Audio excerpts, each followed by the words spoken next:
There's one thing I want you to do for me. What? Come here. What? Win.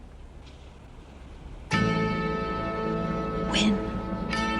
What are we waiting for? Take this!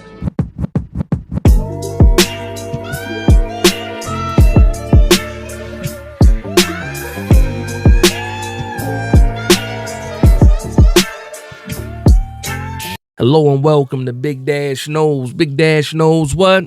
I know it's Philly week. I know that much. I know it's time. You see the thumbnail. You saw the clip in the beginning. What did she say? She said, I want you to win. Do something for me, Giants. Win. Beat the Philadelphia Eagles. Please, just win.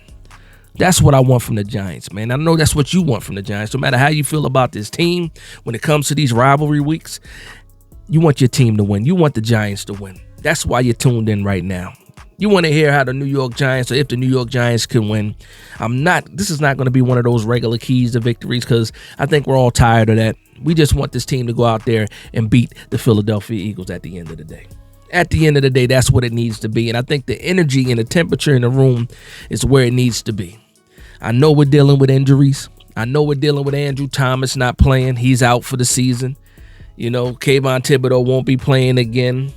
Good news is, we believe that Malik Neighbors would be back. He made some progression. He was at practice yesterday. He's making those steps, positive steps, and it feels like he will be back for this Philadelphia game. And it's no more perfect time to come back than Philly week, in my opinion. Let's address the elephant in the room: the return of Saquon Barkley to MetLife. The return of Saquon Barkley. I'm trying to bury Saquon Barkley on the 50-yard line, the 25, whatever. I'm trying to see these New York Giants bury Saquon Barkley and bury the rest of the Eagles with him. And it's crazy to me because I saw a video of Saquon Barkley, and he's still trying to downplay it. Now, we understand as a player, as a professional, you're trying to get your bag, you're trying to get your money. Nobody's mad at that. But you chose Philadelphia Eagles, and we already know there were some other contracts on the table. You thought the grass was greener in Philadelphia. You got there and realized that they're just using you the same way that the New York Giants used you. The same way. They're beating you up just like the New York Giants beat you up. But now you're just sitting in a place where you don't get nearly as much love as you did when you were in New York. So you chose what you chose, and it is what it is, and we'll see you on Sunday. Andrew Thomas being out sucks.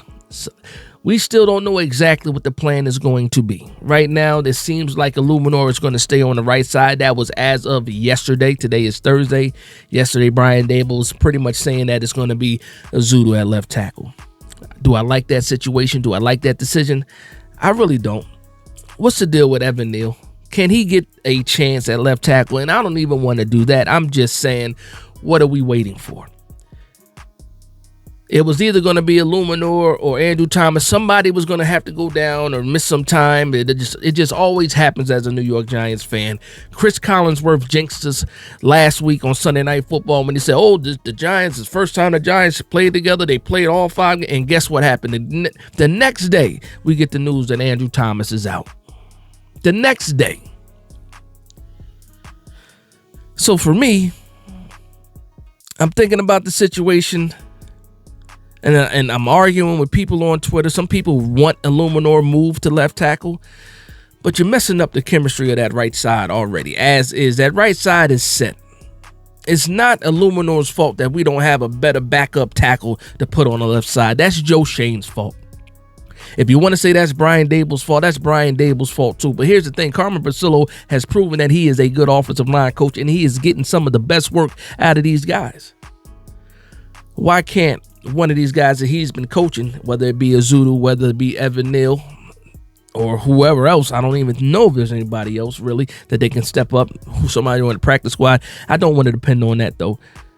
But between Azudu and Evan Neal, somebody should be able to fill in or be that swing tackle on the left side without you having to disrupt the entire offensive line or both sides of the offensive line.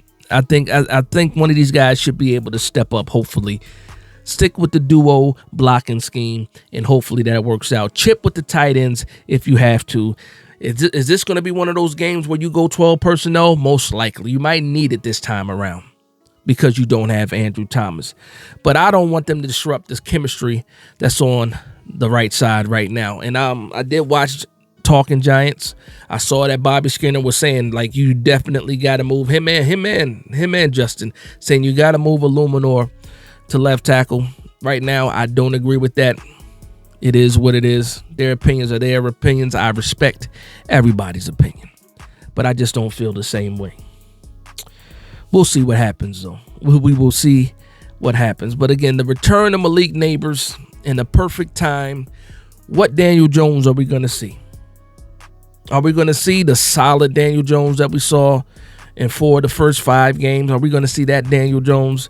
Or are we going to see the Daniel Jones from last week? Which one are we? Which guy is showing up?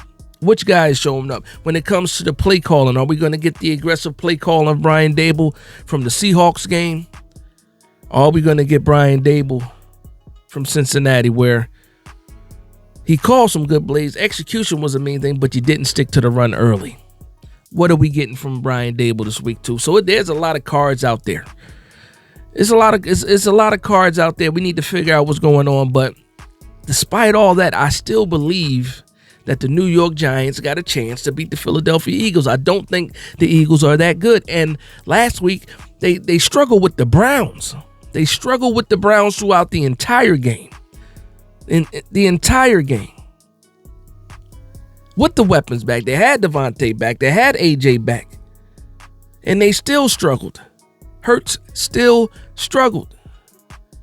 And I think that we can get after Hurts. I think that we can absolutely get after Hurts. The Philadelphia Eagles are missing their left tackle as well. He's going to be down for a while too. Burns got to eat. Aziz got to eat. Dex got to eat. And the matchup for Dex, for so long, there's been a staple center for the Philadelphia Eagles, and that was Kelsey. Kelsey is now retired and waiting on his gold jacket for Canton. Cam Jurgens took his place. And let me apologize now to Cam Jurgens for what Dexter Lawrence is about to do to you on Sunday. It's going to be ugly. Super ugly. Bad. Just bad. I can't wait to see it.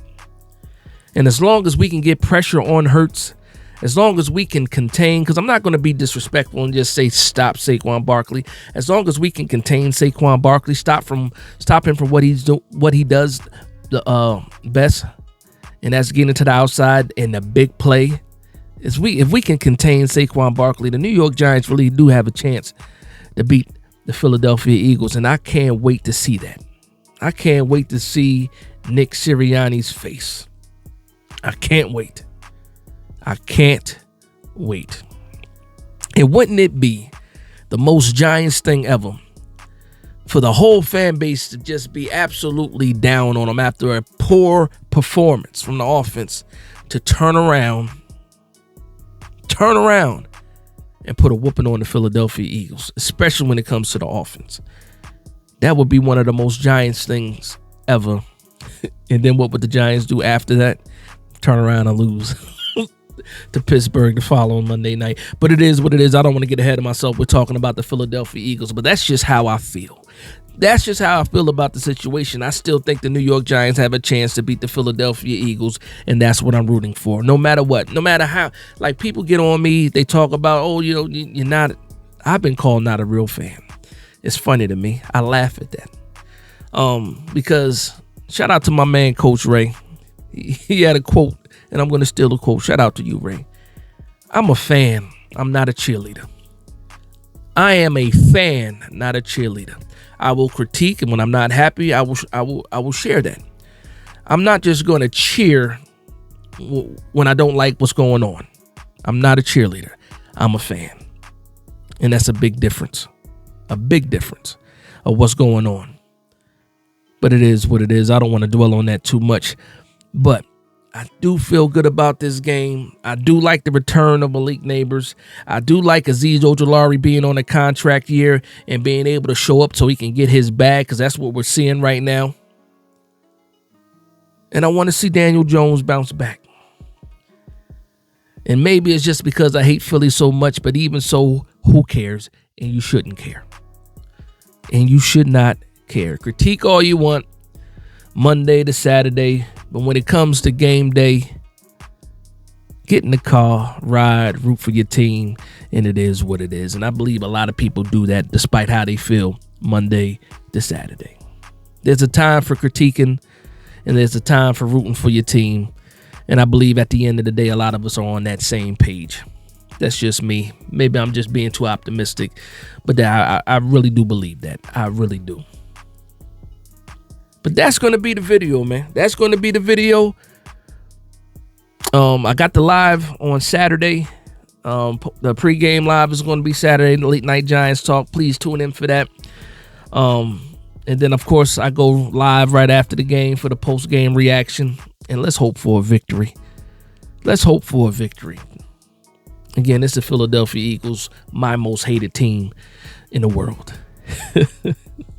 In the world, man. No debating for me. No debating for me. But with that being said, I want to thank everybody for vibing with me. Please like, comment, and subscribe. And from one Giants fan to another, this is Big Dash Knows, Big Blue Nation. Let's go.